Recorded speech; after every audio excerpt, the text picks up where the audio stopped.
Part 3 మూడో విషయం ఏంటంటే ఇండియా అమెరికా యొక్క ట్రెజరీ బాండ్స్ ఉంటాయి. ఆ ట్రెజరీ బాండ్స్ కూడా అమ్మేస్తుంది అనమాట. అవి అమ్మేసేసి ఇంకా ఇవి డైరెక్ట్గా గోల్డ్స్ మీద ఇన్వెస్ట్ చేయడం మొదలుపెట్టింది. గోల్డ్ అనేది ఇప్పుడున్న ఇండియాలో ఎక్కువ పెరుగుతూ ఉంటుంది. ఎందుకని అంటే ఇప్పుడు రష్యా కానివ్వండి, చైనా కానివ్వండి, అమెరికా, ఇండియా, కొన్ని కంట్రీస్ కానివ్వండి, బ్రెజిల్ కానివ్వండి, ఇవన్నీ ఏంటంటే గోల్డ్ మీద ఇన్వెస్ట్మెంట్ చేస్తున్నారు. ఎందుకంటే ప్రపంచంలో అన్సర్టినిటీ అనేది ఉంది కాబట్టి ఈ దేశాలందరూ డాలర్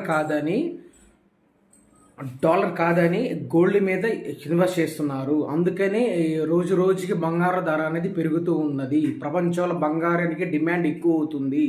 అలానే సిల్వర్కి కూడా పెరిగే ఛాన్సెస్ ఎక్కువ ఉన్నది. ఇది మీరు గమనించాలి. అందుకనే ఈ మూడు విషయాల్లో ఇండియా అమెరికాని దెబ్బ కొడుతుంది. Thank you.